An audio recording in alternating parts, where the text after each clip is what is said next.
Hello दोस्तों, आपका स्वागत है हमारे चैनल में जिसका नाम है टेक्निकल एंड मैकेनिकल सुमन। तो दोस्तों, आज मैं स्टेबलाइजर के बारे में बताऊंगा और ये बताऊंगा कि आने वाले भविष्य में आपको कौन सी स्टेबलाइजर बनानी चाहिए। तो चलिए प्रो टिप्स के साथ मैं आपको एक प्रो टिप्स भी दूंगा कि आप कौन सा काम कर सकते हैं और आपको करना क्या है। तो दोस्तों, सबसे बड़ी बात कि स्टेबलाइजर जो है वो आपको क्यों ज़रूरी है।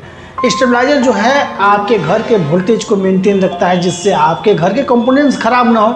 जैसे कि मान के घर के उपकरण खराब ना हो। मान के लिए जैसे आपके घर में फ्रिज है, कूलर है, एसी है, तो आपको उसके लिए वोल्टेज स्टेबलाइज चाहिए, यानी कंफर्म वोल्टेज चाहिए। कम या ज़्यादा वोल्टेज नहीं चाहिए। नतीजा क्या होता है कि अगर अप डाउन वोल्टेज करेगा तो आपके उपकरण सही से काम नहीं करते हैं, वो ख़राब हो जाते हैं और ख़राब होने के भी कारण होते हैं। तो आप जैसे कि स्टेबलाइजर खरीदना चाहते हैं तो किस तरह के स्टेबलाइजर खरीद सकते हैं। तो देखिए, अभी तो बहुत सारे ब्रांड भी आ चुकी हैं, बहुत सारी कंपनियां भी आ चुकी हैं। और अगर आपको स्टेबलाइजर खरीदने हैं तो स्टेबलाइजर पहले जान लीजिए कि स्टेबलाइजर कितने प्रकार के होते हैं। स्टेबलाइजर, अगर आपको मैनुअल स्टेबलाइजर वो स्टेबलाइजर है जिससे आप वोल्टेज घटा बढ़ा सकते हैं, क्योंकि यह प्रारंभिक दौर था स्टेबलाइजर का। सबसे पहले स्टेबलाइजर जो थे वो मैनुअल ही बनते थे, इसलिए बनते थे कि लोगों के पास उतनी नॉलेज नहीं थी कि वो ऑटोमेटिक स्टेबलाइजर बना सकें। और मैनुअल स्टेबलाइजर की बेनिफिट या फ़ायदे या नुकसान क्या है। सबसे बड़ी फ़ायदा है कि उसमें बहुत कम ख़राब होने की संभावना इसलिए रहती है कि उसमें कम कंपोनेंट्स होते हैं। रोटरी होती है, ऑटो कट के लिए रिले और ऑटो कट किट 909 और मेन ट्रांसफार्मर होते हैं। देखने के लिए वोल्ट मीटर होते हैं। तो आपको उससे अगर वोल्टेज कम आए तो आप मैनुअली उससे जाकर बढ़ा सकते हैं, और ज़्यादा आए तो उसे मैनुअली आप उससे जाकर घटा भी सकते हैं। इसमें आपको रिले इत्यादि नहीं होते हैं ज़्यादा कंट्रोल करने के लिए कि आपको ख़राब होने की संभावना कम है। अभी जो है मैनुअल स्टेबलाइजर डीजे इत्यादि वाले लोग जो हैं वो ज़्यादा चलाते हैं। अब बहुत कम ही लोग हैं जो टीवी के लिए स्टेबलाइजर उपयोग करते हैं। चूँकि अब टीवी के लिए तो स्टेबलाइजर उपयोग करना ही नहीं चाहिए, लेकिन अभी भी लोग करते हैं। अगर करना चाहिए तो कौन सी करनी चाहिए ये आपको समझनी चाहिए। सबसे बड़ी बात, अगर आप टीवी के लिए स्टेबलाइजर उपयोग करते हैं तो मैनुअल स्टेबलाइजर उपयोग करते हैं तो आपके साथ दो संभावनाएं हैं। बहुत सारे लोग को स्टेबलाइजर के कारण ही टीवी खराब हो जाते हैं, डीटीएच खराब हो जाते हैं। इसके पीछे कारण क्या है? वोल्टेज कम आया, उन्होंने कम उसे बढ़ाकर हाई कर लिया, ठीक। उसके बाद लाइट कट जाती है, छोड़ के चले जाते हैं। फिर लाइट आती है तो ऑटो कट हो जाता है, और ऑटो कट होने के बाद उन्हें याद नहीं रहता। फिर वो अगर भूल जाते हैं कि उस स्टेबलाइजर का लाइन भी काटना है, या उसे एसी से कनेक्ट किया गया है, तो उसे कनेक्ट करके भूल जाते हैं। नतीजा क्या होता है कि कुछ देर के बाद ऑटो कट फेल हो जाता है और जितनी बढ़ी हुई वोल्टेज सीधे टीवी में जाती है, उसकी पावर सप्लाई और टीवी और डीटीएच को डेड कर देती है। तो ये हो गई मैनुअल स्टेबलाइजर। जो अब पहले ज़माने में क्या था कि मैनुअल स्टेबलाइजर थे, ब्लैक एंड वाइट जो टीवी थी उसमें ट्रांसफार्मर लगे हुए थे, वो 180 वोल्ट से कम में नहीं चल पाती थी। नतीजा क्या हुआ कि जो ब्लैक एंड वाइट टीवी के चलाने के लिए उसे स्टेबलाइजर की जरूरत पड़ती थी, क्योंकि उसमें वोल्टेज कम थे तो स्टेबलाइजर चलाना अनिवार्य था। लेकिन उसके बाद कलर इत्यादि भी आए तो एसएमपीएस लगता था। तो एसएमपीएस में आपको लगभग स्टेबलाइजर के लिए वोल्टेज इतनी कम होनी नहीं चाहिए कि आप स्टेबलाइजर लगा सकते हैं। जैसे कि 90 वोल्टेज आती थी तो आप स्टेबलाइजर लगा सकते थे, लेकिन जहाँ 150-200 वोल्ट है वहाँ पर स्टेबलाइजर लगाने की कोई ज़रूरत ही नहीं। लेकिन अगर वहाँ पर भी अगर आप स्टेबलाइजर लगाते हैं तो आपके उपकरण सुरक्षित रहनी चाहिए। तो सुरक्षित रहने के लिए होता क्या है कि आपको बढ़िया क्वालिटी की स्टेबलाइजर चाहिए। तो इसलिए अब मैनुअल का दौर इसलिए ख़त्म हो रहा है, सिर्फ अब डीजे वाले लोग ही इस्तेमाल करते हैं। वो क्यों? क्योंकि डीजे में इसलिए इस्तेमाल करना ज़रूरी है क्योंकि अगर आपकी जो बेस बढ़ाते हैं तो वोल्टेज बढ़ेगी घटेगी, तो नतीजा क्या होगा कि आपकी जो है ऑटोमेटिक स्टेबलाइजर होगी तो रिले पकड़ेगा और छोड़ेगा। नतीजा क्या होगा? रिले पकड़ने छोड़ने से या तो आपका जो मशीन है रीबूट बार बार होगा, या फिर आपका जो है मॉसफेट इत्यादि जो है एम्पलीफायर में जो लगे हैं वो उड़ जाते हैं। बार बार अप डाउन करने से मॉसफेट इत्यादि उड़ जाते हैं। इसीलिए डीजे इत्यादि में ही मेन जो है स्टेबलाइजर आपको मैनुअल चाहिए। उसके बाद चलते हैं ऑटोमेटिक स्टेबलाइजर। तो पहले ऑटोमेटिक स्टेबलाइजर बनते थे 140 से 160 से, धीरे धीरे वोल्टेज कम होने लगी तो उसके बाद हम लोग 160 का बदला 140 का बदला हम लोग 90 से 100 से 110 से बनाना स्टार्ट किए। कहीं कहीं वोल्टेज काफ़ी कम रहती थी तो वहाँ के लिए हम लोग 90 और 70 से बनाना स्टार्ट करते थे। कहीं और वोल्टेज कम रहती थी तो वहाँ हम लोग जहाँ हमेशा वोल्टेज कम ही रहते थे, जैसे गांव इत्यादि में एक ट्रांसफार्मर लगा है, पूरे गांव की सप्लाई दी गई है, वहाँ पर हम उसको क्या करते थे कि 90 वोल्टेज के बदला 50 वोल्टेज से बना कर देते थे, क्योंकि 90 वहाँ काम ही नहीं करता था, वहाँ 50-60 वोल्टेज ही आते थे। तो ये सब प्रारंभिक दौर था। उसके बाद अब क्या हुआ कि बहुत जगह वोल्टेज की जो है प्रॉब्लम अब उल्टी हो गई है। यहाँ पर जनरल आपको 350-360 वोल्टेज एक फेज में मिलते हैं, 310-320 एक फेज में मिलते हैं। ये पहले ऐसे होता था कि कोई एक फेज उड़ जाए तो ऐसा होता था, लेकिन अब हमारे शहरों में ये प्रॉब्लम है कि वोल्टेज ज़्यादा आ रही है, इसलिए स्टेबलाइजर रखना पड़ रहा है। उसके बाद अब क्या हुआ कि पहले जो थी EI या फिर EI या फिर बहुत सारे जो कोर आते थे उसका उपयोग होता था, लेकिन सबसे ज़्यादा EI का प्रयोग होता था। EI में आपके साथ में जो अगर मैन्युफैक्चर हैं तो उनके लिए अलग चीज़ है। अगर EI आप बनाते हैं तो आपको करना क्या है, सबसे पहले EI में प्रॉब्लम क्या क्या होती है।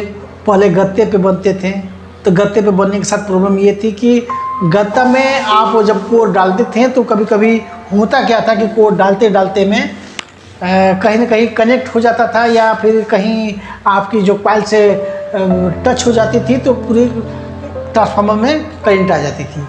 इसके बाद सुधार हो, उसमें एक फ़ायदा था कि बार्निशिंग अच्छी तरह से हो जाती थी, उसकी लाइफ अच्छी रहती थी। उसके वो लो बजट में होता था। लेकिन उसके बाद बबिन आ गया, बबिन में बनने लगा, और बबिन भी आती थी प्लास्टिक की बबिन, उसके बाद लैलून की बबिन, उसके बाद अब फाइबर की बबिन। लोग बबिन में बांधना स्टार्ट किए। बबिन में बांधना बहुत अच्छी बात है, सुरक्षित है, लेकिन उसमें वार्निशिंग सही से नहीं हो पाती है जो गत्ते में होती है। दूसरी बात कि अगर आप मैन्युफैक्चरिंग करते हैं तो आपके साथ अगर छोटा मोटा ऑर्डर है तो कोई दिक्कत नहीं है, लेकिन अगर आपके पास बड़े ऑर्डर मिलते हैं, ज़्यादा ऑर्डर मिलते हैं, तो उसके साथ आपके साथ दिक्कत है असेंबलिंग में। वो ये कि रिवाइंड कीजिए तो वो अलग टाइम लगेगा। उसके बाद कोर ठोकने में ज़्यादा समय लगता है, सबसे ज़्यादा आपका समय कोर ठोकने में लगता है, और कोर ठोकना बोरिंग हो गया है। दूसरी बात कि इसमें भी ज़्यादा समय लगता है, इसके लिए भी आपको स्टाफ रखने पड़ते हैं, असेंबलिंग में स्टाफ रखने पड़ते हैं। तो कुल मिलाकर ओवरऑल इसका बजट बढ़ जाता है। ऊपर से EI जो कोर है वो महंगे हो गए हैं। उसके बाद नया कंपनियों ने क्या किया कि EI है छोड़कर अब वो लोग टोरॉयडल इस्तेमाल करते हैं, टोरॉयडल। तो टोरॉयडल में क्या होता है दोस्तों कि कोर पे ही वाइंडिंग कर दी जाती है, और मैंने इसको परख कर देखा, मैंने जांच करके देखा कि इसकी जो वाइंडिंग है वो बहुत अच्छी होती है, बहुत कम गर्म होती है, इसमें साउंड नहीं आते हैं। EI में आप देखिएगा बहुत लोग को स्टेबलाइजर में आवाज़ आती है, इसमें आवाज़ भी नहीं आएगी। तो कुल मिलाकर ये हो सकता है कि अगर आप टोरॉयडल का काम करना स्टार्ट कर दें तो अभी आप देखिए कंपनी हमसे एक कदम आगे क्यों है, क्योंकि उसकी हर चीज़ हम लोग से थोड़ी सी डिफरेंस होती है। वो लोग चाइनीज रिले इस्तेमाल करते हैं और हम लोग डनमेक इसमें यानी कि इंडियन में बना हुआ स्टेबलाइजर इस्तेमाल करते हैं, तो रिले इस्तेमाल करते हैं। लेकिन उनकी जो रिले की लाइफ काफ़ी लंबी होती है, हमारी रिले की लाइफ कम होती है। क्यों? क्योंकि किट का बनावट उस टाइप का है। हम लोग के पास जो किट का बनावट है अभी काफ़ी पीछे चल रही है, इसलिए मैंने एक बहुत सारा किट जो है मैंने बहुत दिखाया, उसमें किट का बनावट बिल्कुल ब्रांड की तरह है और उसमें रिले की लाइफ भी बढ़िया है। तो आप चाहे तो उस किट का इस्तेमाल कर सकते हैं। उसका एक मैं पूरा सीरीज लाऊंगा ताकि आप कोई भी डाटा बना सकते हैं। रह गई बात टोरॉयडल के ट्रांसफार्मर की, उसमें साउंड कम होती है, उसमें रेजिस्टेंस हाई बनते हैं, जिसका नतीजा क्या होता है कि मैंने कई बार परखा है, कई लोगों को, अपने ही नहीं बहुत सारे लोगों को स्टेबलाइजर का। मैं 200 वाट स्टेबलाइजर 200 वाट की सीरीज बल्ब है उसमें ही चेक करता हूँ। तो 2 स्टेप या 3 स्टेप के बाद किसी का हम लोग टेस्ट नहीं कर पाते हैं, 2 kVA 3 kVA के बाद, कि उसको हम लोग को डायरेक्ट ही टेस्ट करना पड़ता है क्योंकि उसका रेजिस्टेंस लो होता है। और जो मैंने टोरॉयडल इस्तेमाल किया है उसमें सभी को मैं 7 के 7 स्टेप हम लोग उस पर इस्तेमाल कर लेते हैं सीरीज पर ही। इसका मतलब उसका रेजिस्टेंस हाई है। इसका मतलब ये है कि जो हम लोग EI वाले जो इतने ट्रांसफार्मर हैं वो आपको बिजली बिल खपत करता है, पावर फैक्टर में आपको उसका प्रभाव पड़ता है ज़्यादा। वो आपकी बिजली खपत ज़्यादा करेगा टोराडल की अपेक्षा। तो अगर आप अभी से टोराडल में अगर घुस जाते हैं तो आपके लिए अच्छी बात है, क्योंकि आने वाला समय वही है जैसे कृष्ण भगवान कह गए थे, परिवर्तन संसार का नियम है। तो मैनुअल स्टेबलाइजर आज के समय में ख़त्म हो गया दोस्तों, जैसे कि रेडियो आज ख़त्म हो गया, अब टोराडल आ गया है। और उसके बाद अब बहुत जल्द मार्केट में मैंने 1-2 देखा है, SMPS आ गया है, SMPS स्टेबलाइजर। तो अभी यहाँ पर सक्सेस नहीं है, क्योंकि यहाँ पे वोल्टेज अप डाउन होते रहते हैं। लेकिन आप टोराडल इस्तेमाल कर लीजिएगा तो आपके साथ ये होगा कि आप समय के साथ चलने लगेगा, और आपके पास जो है इसमें लेबरिंग भी कम होती है, क्योंकि इसमें कोई ठोकना नहीं है, एक बार ही रिवाइंड करना है। अगर आपको ट्रांसफार्मर आप खरीद लेते हैं तो एक दिन में मैं 5-5, 6-6 आप चाहो तो असेंबल कर सकते हैं, सिर्फ आपको असेंबल करना है। तो कुल मिलाकर देखा जाए तो टोराडल और इसमें आपको दोनों में काफ़ी ज़्यादा अंतर पड़ेगा। हाँ, मिस्टेक ये है कि इसकी जो वाइंडिंग मशीन है महंगी है, लेकिन इसके जो कोर हैं सस्ते हैं। एक बार वाइंडिंग मशीन में जो खर्चा लगेगा, लेकिन उसके बाद क्या होगा कि इसमें जो कोर हैं उसके सस्ते हैं। अब दोनों में किया जाए तो जो जनरल है, अगर आप EI पे बनाते हैं तो EI पे बहुत सारे लोग बनाने वाले हैं, उसमें आप कंपटीशन नहीं कर सकते। लेकिन अगर आप टोराडल इस्तेमाल करते हैं तो आप कंपटीशन में आगे निकल सकते हैं। अगर एक कदम आगे चलना हो तो एक कदम आगे की सोचना ही पड़ेगा आपको, और आगे सोचने के लिए आपको आगे नई नई टेक्नोलॉजियों को पॉलिश लेना होगा। जैसे कि नोकिया कंपनी जो है एंड्रॉयड को नहीं अपनाया, नतीजा क्या हुआ कि नोकिया ख़त्म हो गया। उसी तरह अगर आप टोराडल इस्तेमाल नहीं कीजिएगा तो आप ख़त्म हो जाइएगा।